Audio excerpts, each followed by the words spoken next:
Hello everyone, welcome back to my channel. So we are back with another video. और आज के lecture में हम लोग डिस्कस करने वाले हैं फैक्टर डिटरमाइन डिविडेंड पॉलिसी। आज का हमारा टॉपिक है। तो ये भी एक थ्योरी क्वेश्चन है जो कि अक्सर आपसे एग्ज़ाम में पूछा ही जाता है। आपको 10 ईयर में देखने को मिल जाएगा। ये क्वेश्चन बहुत बार रिपीट हुआ है, तो हम इस क्वेश्चन को आज लेकर आए, इसको कवर करेंगे। और बिफोर स्टार्टिंग द वीडियो, तो अगर मैं आपसे कहना चाहूँगी कि अगर आपको इससे पहले के प्रीवियस वीडियो देखने हैं जो हमने कराए हैं, अगर आपने वो नहीं देखे हैं तो आपको डिस्क्रिप्शन बॉक्स में सभी का लिंक मिल जाएगा, वो आप वहाँ जाके देख सकते हैं।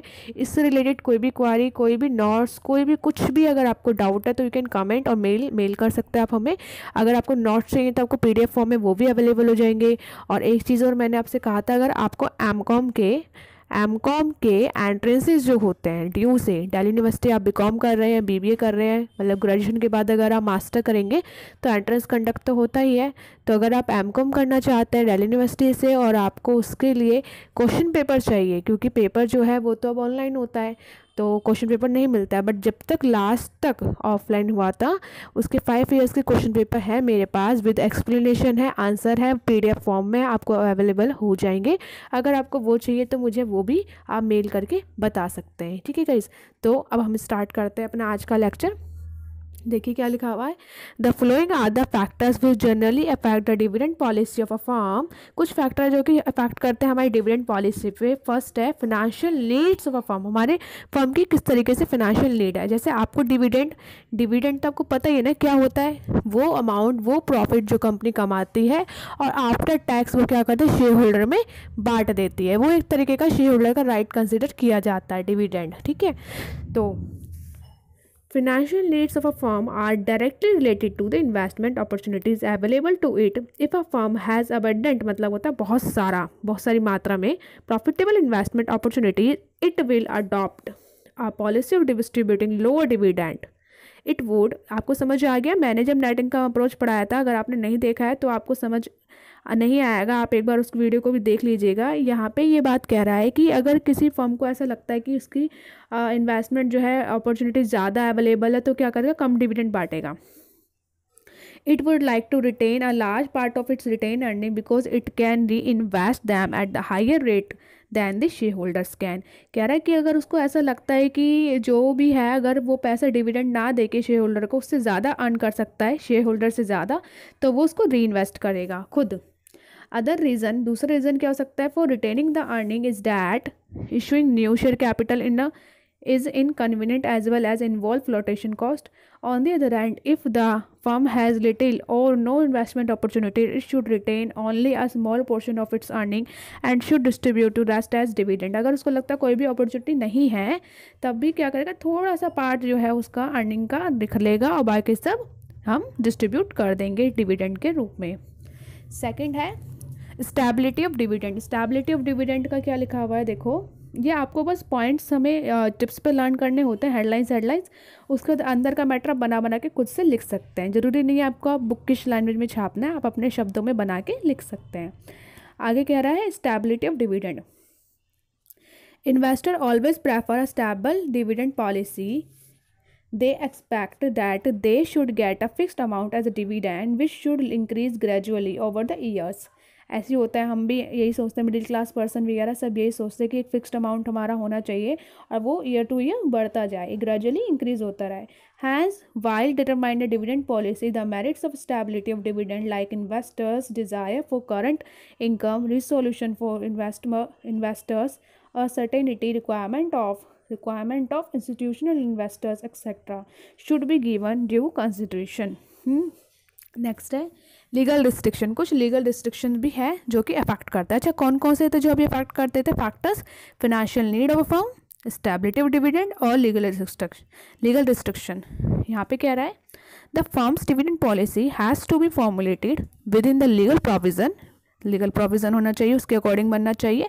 And restriction, for instance section 123 of Indian companies act 2013 provides that the dividend shall be paid only out of the current profits or past profits after providing for depreciation।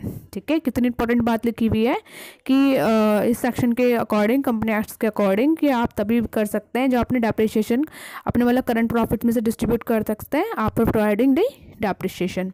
Likewise वैसे ही same, if there are past accumulated losses, they must be first set off against current year's profit before the declaration of any dividend. Similarly, a firm is prohibited from declaring any dividends if its liabilities exceed its asset। ये तो हमें पता ही है, ठीक है। अगर किसी भी कोई भी है कंपनी बहुत सारे उसे लॉसेस कर रही है तो पहले अपना लॉस को सेट ऑफ करे, उसके बाद ही करे। और अगर ये तो कॉमन सी बात है, अगर प्रॉफिट नहीं हुआ होता, लॉस होता है, तो डिविडेंड तो वैसे भी नहीं बढ़ता है, ठीक है। कंपनी ने कमाया होता है तो ही उसको डिविडेंड देना होता है। डिविडेंड जो होता है शेयर होल्डर्स को मिलता है और डिबेंचर वालों को इंटरेस्ट मिलता है। दोनों ही लोन होते हैं, प्रोक्यूरमेंट ऑफ फंड से आते हैं, हम इन्हें लेकर आते हैं, स्ट्रक्चर हमारा होता है कैपिटल का, ये सब होता है। आगे है restriction in loan agreement. Lenders, mostly financial institutions, put in certain restriction on the payment of the dividend to safeguard their interest. For instance, a loan agreement may prohibit the payment of any dividend as long as firm's current ratio is less than say 2:1 or debt equity ratio is more than say 1.5:1। वो तो है कि हमारा जो ratio current ratio मतलब 2:1 होना चाहिए लगभग, या फिर डेप्ट इक्विटी रेशियो जो वो ज़्यादा होना चाहिए 1.5:1 से। They may allow the payment of dividend only when the sum minimum amount has been transferred to the sinking fund established for a reduction of their debt. Likewise, they may prohibit the payment of dividend in excess of a certain percentage, say 10%. Alternately, they may fix the maximum limit of profits that may be used for a dividend. So not more than 40% of net profit can be paid as a dividend. When such restrictions are put, the company will have to keep a low dividend payout ratio। ठीक है, आगे क्या कह रहा है? Liquidity, fifth point है हमारा liquidity. Payment of dividend causes एक मिनट आपको ये यहाँ पे अपने देखा क्या लिखा हुआ है? To have to keep a low dividend payout ratio. Dividend payout ratio समझते हैं आप क्या होता है? डिविडेंड पे आउट रेशियो देखो क्या होता है। The dividend payout ratio is the ratio of dividend per share to earning per share. The earning per share computed by dividing the profit after tax by number of equity share outstanding. मतलब जो dividend payout ratio है वो क्या है? वो एक तरीके का वो है जो dividend per share to earning per share को शो करता है, ठीक है। और इसको कैसे हम निकाल सकते हैं? डिवाइड करके निकाल सकते हैं, profit after tax and number of equity share outstanding करके ये निकल जाता है। The dividend payout ratio, मैं डिविडेंड पे आउट रेशियो बता रही हूँ आपको क्या होता है। इस इंडिकेट वो ये बताता है to extent which earning after tax have been distributed among the shareholders after the dividend. कितना पैसा है जो कि टैक्स वैक्स घटाने के बाद कितना पैसा है जो कि शेयर होल्डर में बटना चाहिए, मतलब कितना पैसा बटेगा, ये हमारा डिविडेंड पे आउट रेशियो कहलाता है। आगे फिफ्थ पॉइंट है liquidity. Payment of dividend causes sufficient outflow of cash. Also a firm may have adequate profits, it may not have enough cash to pay the dividend. It may happen when the most of the sales are on a credit and the firm's cash resources have been utilized in the expansion of assets or payment its liability. This situation is common for growing the firms which needs funds for their expanding activities and permanent working capital. Thus the cash position is a significant factor in determining the size of dividend. Higher the cash and overall liquidity position of the firm, higher will be its ability to pay dividend. Next है access to capital market. Capital market का access देखो क्या लिखा हुआ है। A company which is not sufficiently liquid can still pay dividend if it has easy accessibility to the capital market.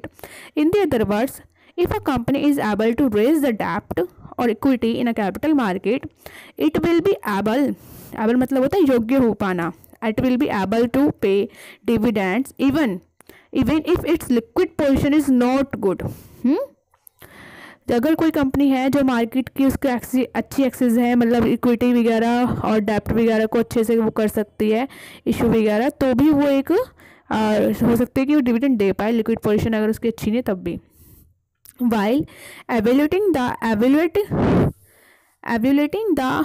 evaluating the ability to raise the funds in the capital market, a cost of funds and proponents with which funds can be raised must be considered. Usually मतलब आमतौर पे mature firms have greater access to capital market than a new firms.